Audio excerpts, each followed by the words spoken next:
Assalamualaikum warahmatullahi wabarakatuh. Perkenalkan, nama saya Raka Arfa Prabaswara. Baiklah, saya ingin mempresentasikan tugas sejarah Indonesia yang diberikan oleh Miss Hani yang berjudul Teori Masuknya Agama dan Kebudayaan Islam di Nusantara. Awal mulanya agama Islam masuk ke Nusantara yaitu karena adanya para pedagang dari Timur Tengah yang singgah di Nusantara. Awalnya para pedagang datang ke Indonesia karena ingin berjualan di Indonesia. Tapi lama kelamaan para pedagang menetap dan bertinggal di Indonesia sampai menikah dengan orang Indonesia dan memiliki keturunan. Dan para ahli memberikan 4 teori, yaitu teori pertama adalah teori Gujarat. Teori ini beranggapan bahwa agama dan kebudayaan Islam dibawa oleh para pedagang dari daerah Gujarat, India, yang berlayar melewati Selat Malaka. Teori ini menjelaskan bahwa kedatangan Islam ke Nusantara sekitar abad ke-13. Mereka melalui kontak para pedagang dan kerajaan Samudra Pasai yang menguasai Selat Malaka pada saat itu. Teori ini juga diperkuat dengan penemuan makam Sultan Samudra Pasai, yaitu Malik As-Saleh pada tahun 1297 yang bercorak Gujarat. Teori ini ditemukan oleh S. Hurgojrat dan J. Pinjnampel. Yang kedua yaitu teori Persia. Teori Persia ditemukan oleh Umar Amir Hussein dan Hussein Jajadiningrat.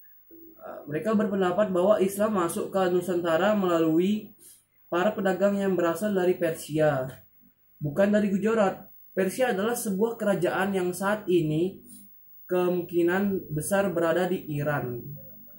Teori ini bercetus karena pada awal masuknya Islam ke Nusantara di abad ke-13, ajaran yang marak saat itu adalah ajaran Syekh yang berasal dari Persia. Selain itu, adanya beberapa kesamaan tradisi Indonesia dengan Persia dianggap sebagai salah satu penguat. Contohnya adalah peringatan 10 Muharram Islam Persia yang serupa dengan upacara peringatan bernama Tabuiki atau Tabut di beberapa wilayah Sumatera, khususnya Sumatera Barat dan Jambi. Dan teori yang ketiga yaitu teori Cina. Lain halnya dengan Slamet Mulyana dan Sumanto Al-Qurtubi, mereka berpendapat bahwa sebenarnya kebudayaan Islam masuk ke Nusantara melalui perantara masyarakat Muslim Cina. Teori ini berpendapat bahwa migrasi masyarakat Muslim Cina dari Kanton ke Nusantara, khususnya Palembang pada abad ke-9, menjadi awal mula masuknya budaya Islam ke Nusantara. Hal ini dikuatkan dengan adanya bukti bahwa Raden Patah atau Raja Demak adalah keturunan Cina.